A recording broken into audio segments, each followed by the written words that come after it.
Hello everyone, welcome back to Dakshata academy channel. तो कैसे हैं आप सब। तो पॉलिटी सीरीज़ अगर आपको लग रहा है कि हमने अब ल्यूसेंट स्टार्ट कर दी है तो पॉलिटी हम बिल्कुल भूल जाएंगे। तो पॉलिटी हम कंप्लीट ज़रूर करेंगे। पॉलिटी अब वैसे भी हमारी कंप्लीट होने वाली है, तो हम साथ साथ दोनों जो सब्जेक्ट्स को, दोनों ल्यूसेंट को और पॉलिटी को साथ साथ जो है लेकर आगे चलेंगे और जल्दी ही हमारी पॉलिटी ख़त्म हो जाएगी। उसके बाद हम पूरी तरह ल्यूसेंट पर लग जाएंगे।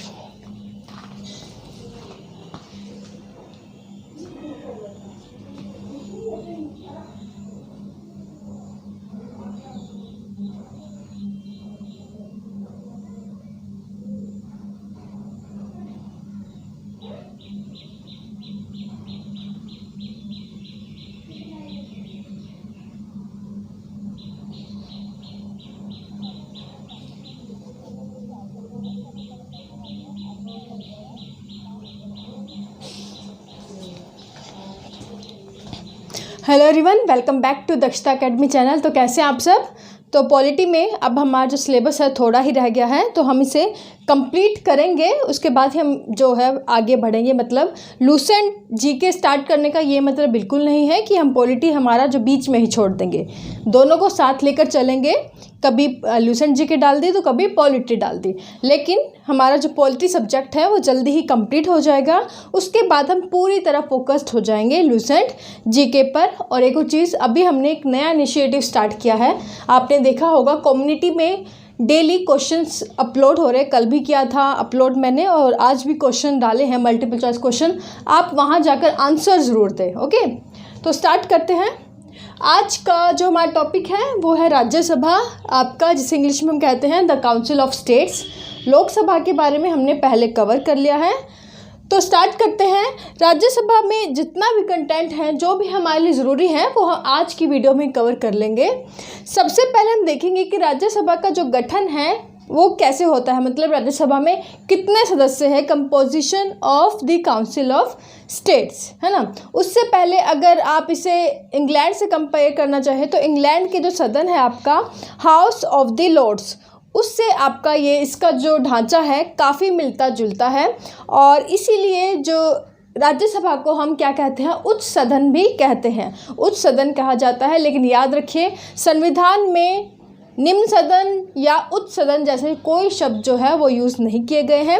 लोकसभा के लिए हम निम्न सदन यूज़ करते हैं, लोअर हाउस। राज्यसभा के लिए उच्च सदन या अपर हाउस, क्योंकि इसमें जो आपके वरिष्ठतम जो सदस्य हैं, जो एक्सपीरियंस्ड हैं, वो इसके सदस्य होते हैं।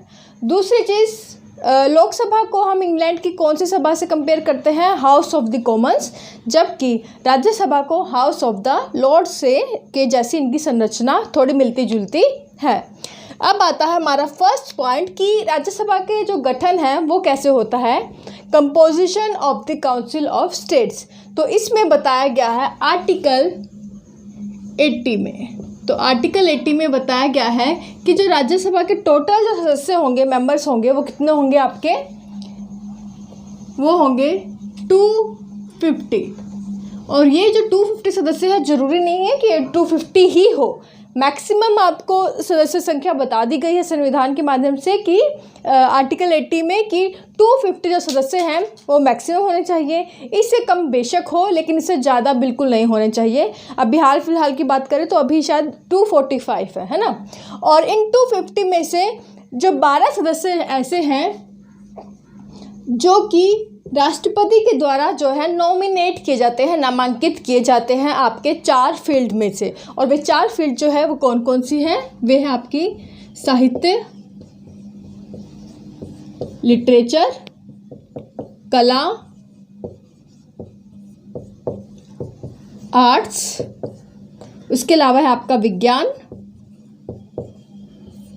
साइंस, और लास्ट जो है आपका 4th है वो है आपकी समाज सेवा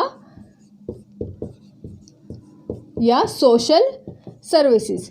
तो इन 4 एरियाज़ में, इन 4 क्षेत्र के जो लोगों को राष्ट्रपति के द्वारा जो है मनोनीत किया जाता है, जो इन क्षेत्रों में अपने अपने जो क्षेत्रों में जो है एक्सपीरियंस्ड है, इन क्षेत्रों में जो है काफ़ी निपुण है, तो उन लोगों को राष्ट्रपति के द्वारा नामांकित किया जाता है राज्यसभा सदस्य बनने के लिए। और इनकी जो टोटल संख्या है वो कितनी है आपकी 12। बाकी जो आपके 238 बच गए हैं 250 में से, वो आपके क्या है सारे के सारे नॉमिनेट नहीं निर्वाचित होकर आते हैं आपके राज्यसभा के विधानसभाओं से। क्लियर?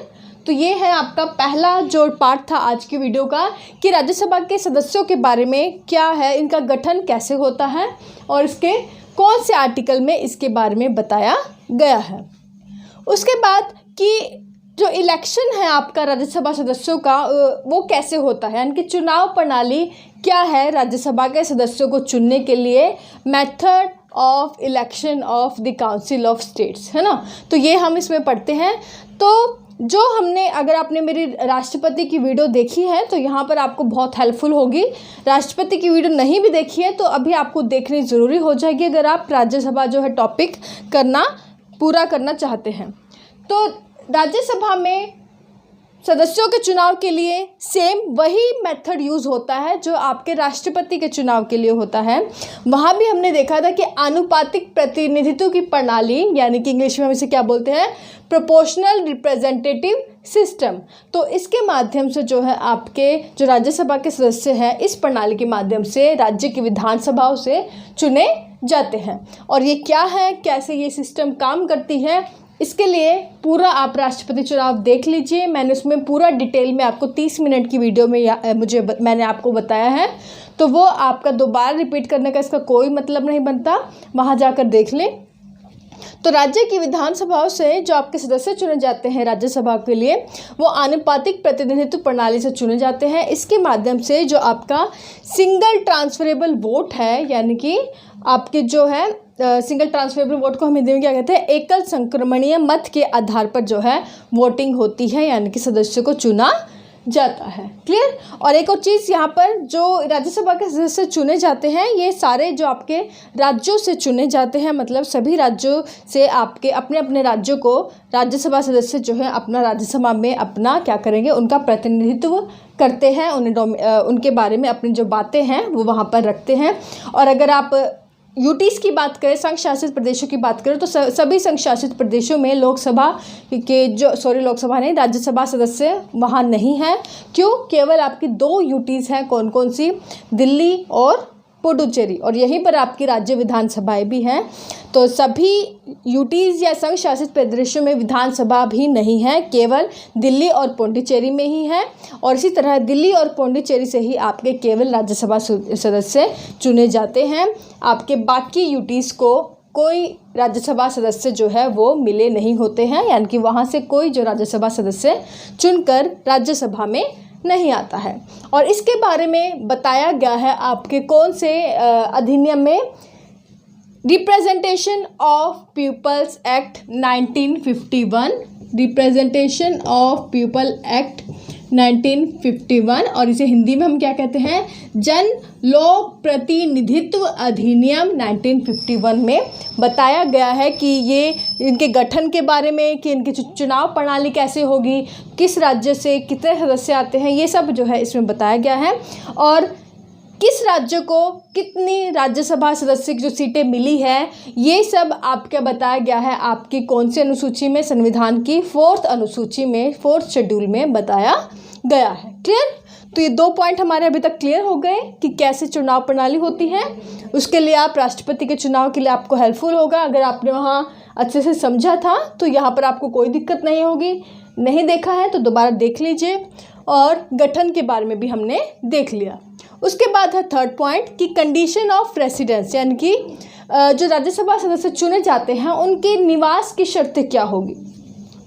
पहले क्या था कि उनके लिए उनके निवास, राज्यसभा सदस्य जो चुने जाते थे अलग अलग राज्यों को जो क्या करते थे, उन्हें प्रतिनिधित्व करते थे उन राज्यों का, तो उनके लिए यह शर्त होती थी कि जिस राज्य का प्रतिनिधित्व करेंगे राज्यसभा सदस्य के रूप में राज्यसभा में, आपके लिए यह शर्त है कि आप उसी राज्य के जो है नागरिक हों, यानी कि उसी राज्य के निवासी होने चाहिए।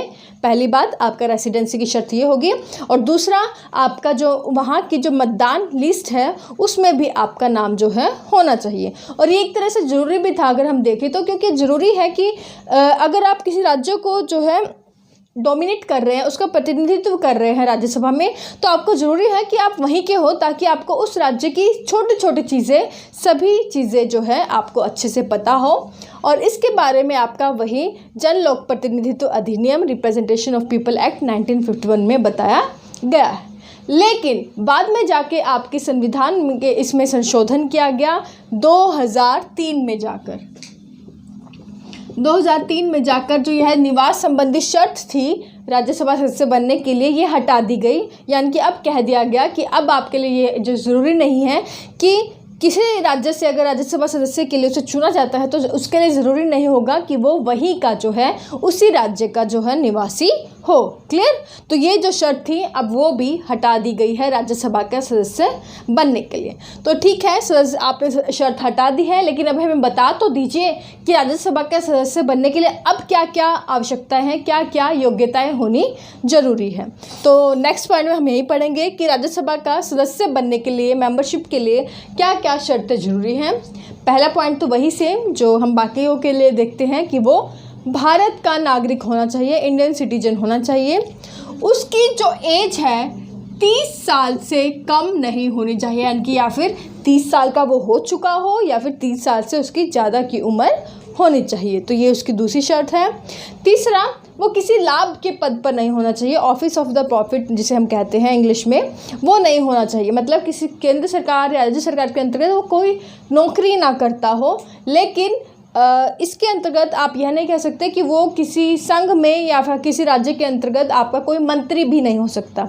मंत्री हो सकता है लेकिन किसी अन्य पद पर किसी अन्य संस्था या कंपनी में कार्य न करता हो। तो ये है कि लाभ के पद पर नहीं होना चाहिए।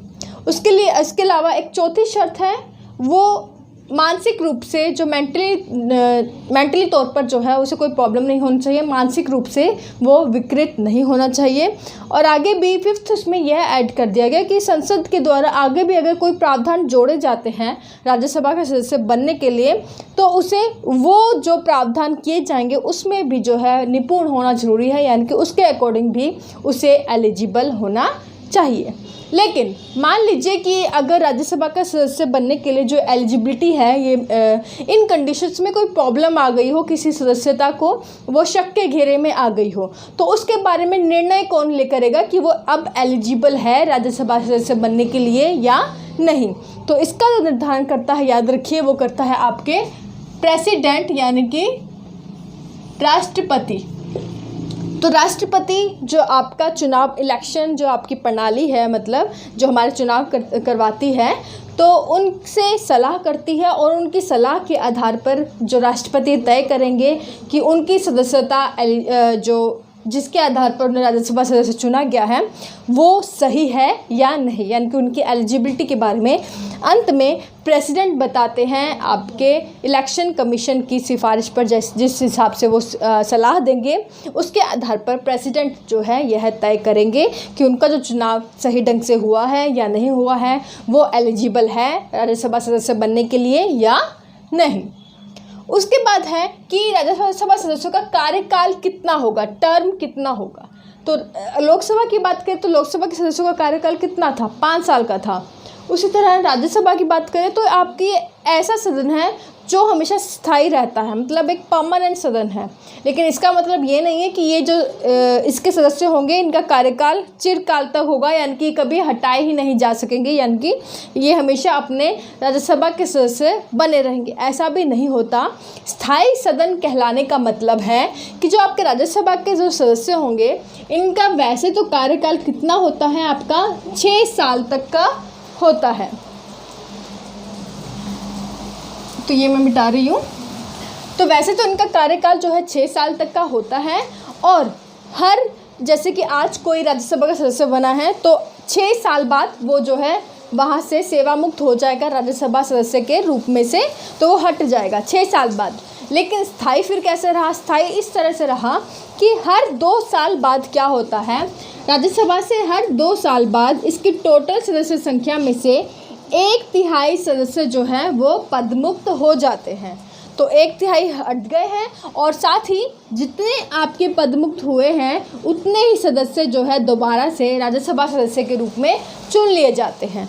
तो जितने चुने जाएंगे वो उसी साल से आगे 6 साल तक रहेंगे और इस तरह से हर 2-2 साल में आपके 1/3 सदस्य जो हैं आपके पदमुक्त हो जाते हैं और उतने ही ऐड कर लिए जाते हैं। तो इस आधार पर कहते हैं कि ये आपका जो सदन है वो स्थायी सदन है। और कौन पदमुक्त होगा, कितने 2 साल बाद कौन नहीं होगा, इसके बारे में बताया गया है राज्यसभा सदस्यों की पदावधि आदेश 1952 में। क्लियर? तो ये चीज़ आपको ये इसके बारे में याद करना ज़रूरी नहीं कि इस आदेश में कहा गया है, बस ये याद होना चाहिए 6 साल का कार्यकाल, प्रत्येक 2 वर्ष बाद 1/3 सदस्य जो हैं वो हट जाते हैं और उतने ही ऐड हो जाते हैं। उसके बाद है कि राज्यसभा के जो पदाधिकारी है, ऑफिस बेयरर्स हैं, वो कौन कौन होंगे। तो इसमें एक तो आपके कौन होते हैं, तो एक तो होते हैं आपके सभापति और एक होते हैं आपके उपसभापति, मतलब चेयरमैन एंड डेप्यूटी चेयरमैन। तो सभापति तो कौन होता है, सभापति आपका जो है उपराष्ट्रपति ही होता है। जब हमने उपराष्ट्रपति के बारे में पढ़ा था तब भी इनकी क्या क्या उपराष्ट्रपति की क्या सेवा शर्तें होते हैं आपके सभापति बनने के लिए, वहाँ हमने तब भी देखा था। अभी भी नोट कर लें, सभापति आपका कौन होता है, उपराष्ट्रपति जो आपके होते हैं, वाइस प्रेसिडेंट होते हैं, वे ही पदेन सभापति या ऑफिशियल चेयरपर्सन, चेयरमैन के रूप में जो है आपके राज्यसभा में कार्य करते हैं। तो सभापति हो गए आपके, उपराष्ट्रपति वाइस प्रेसिडेंट। लेकिन याद रखिए जो आपके वाइस प्रेसिडेंट हैं, जो सभापति या चेयरमैन के रूप में कार्य करते हैं, वो आपके राज्यसभा के सदस्य नहीं होते हैं। तो ये आपको याद रखें। उपसभापति की बात करें तो उपसभापति जो है आपका राज्यसभा के सदस्यों के द्वारा ही आपस में से चुना जाता है। सभापति यानी कि जो आपके वाइस प्रेसिडेंट सभापति के रूप में कार्य करते हैं, लेकिन जब आपका राष्ट्रपति जो है कार्य नहीं कर रहे होते, वो देश से बाहर गए हैं, तो वाइस प्रेसिडेंट ऑब्वियस है, वो राष्ट्रपति के रूप में जो है वो कार्य करते हैं, उनका कार्यभार संभालते हैं। उस दौरान जब सभापति का पद खाली हो जाता है तो उपसभापति जो है सभापति के रूप में कार्य करेंगे। क्लियर? तो इस तरह से इनका जो काम चलता है। और अगर उपसभापति जो है सदन में नहीं है तो राष्ट्रपति द्वारा उपसभापति को जो है चुना जाता है राज्यसभा के सदस्यों में से। तो ये है इनका कि कैसे ये कार्य करते हैं, कौन सभापति उपसभापति होते हैं। एक और चीज़ जो राज्यसभा का सदन चलाने के लिए एक गण पूर्ति होती है, जिसके लिए हम टर्म यूज़ करते हैं गण पूर्ति, या इंग्लिश में इसे क्या कहते हैं, कोरम। कोरम क्या है कि राज्यसभा का सदन चलाने के लिए टोटल सदस्य संख्या का 1/10 मतलब 1/10 जो सदस्य हैं वो हमेशा राज्यसभा के सदन में जो है वो प्रेजेंट होने चाहिए। अगर 1/10 सदस्य राज्यसभा के सदन में प्रेजेंट नहीं होते हैं तो सभापति के द्वारा आपका जो राज्यसभा का जो सेशन चल रहा होता है वो आपका स्थगित या एडजर्न कर लिया जाता है। और वो कब तक स्थगित कर लिया जाता है, जब तक मिनिमम 1/10 जो सदस्य हैं राज्यसभा में प्रेजेंट नहीं होते। तो ये आपका कोरम कितना होता है, 1/10 होता है। तो ये आपको याद रखना है, कई बार ये क्वेश्चन भी पूछ लिया जाता है। उसके बाद लास्ट पार्ट जो हमारा रह गया है वो है राज्यसभा की कार्य एवं शक्तियाँ, यानी कि functions and powers of the Rajya Sabha. तो इसको हम 3 पार्ट में डिवाइड करके पढ़ते हैं। पहला है विधायी कार्य एवं शक्तियाँ, लेजिस्लेटिव फंक्शंस एंड पावर्स। तो इसमें हम क्या, उसके राज्यसभा की क्या शक्तियाँ, अगर लोकसभा से कंपेयर करें तो चाहे लोकसभा से राज्यसभा की जो शक्तियाँ हैं वो कम है, लेकिन इसका अपना विशिष्ट स्थान हमारे संविधान में से दिया गया है, क्योंकि ऐसे कई कार्य हैं जो स्पेसिफिकली आपके राज्यसभा ही कर सकती है, जिसके बारे में भी हम देखेंगे। विधायी कार्यों के बारे में देखें तो जो आपके नॉन फाइनेंशियल जो आपके विधेयक आते हैं, जो आपके वित्तीय विधेयक नहीं होते। तो बाकी वित्तीय विधेयकों को छोड़कर बाकी जितने भी विधेयक आपके लोकसभा राज्यसभा सदन से जो पारित किए जाते हैं, तो उनमें राज्यसभा की उतनी ही शक्ति होती है किसी विधेयक को पारित करने में जितनी आपकी लोकसभा की होती है। यानी कि उस विधेयक को अगर कानून के रूप में आपको बनाना है तो लोकसभा और राज्यसभा की जो शक्ति है वो आपकी इक्वल होती है। कौन से विधेयकों में? जो वित्तीय विधेयक नहीं है, नॉन फाइनेंशियल बिल्स। उसके बाद अगर हम मनी बिल की ही बात कर ले, आपका जो धन विधेयक है उसकी बात कर ले, वैसे तो इसमें आपकी मेन पावर आपकी लोकसभा की ही है, वहीं पर आपका मनी बिल पेश किया जाता है। राज्यसभा में बस इसका थोड़ा सा रोल है, वो ये है ना के बराबर ही अगर हम सही से देखें तो 14 दिन तक 14 डेज़ तक जो है आपका मनी बिल आपके राज्यसभा के पास आता है।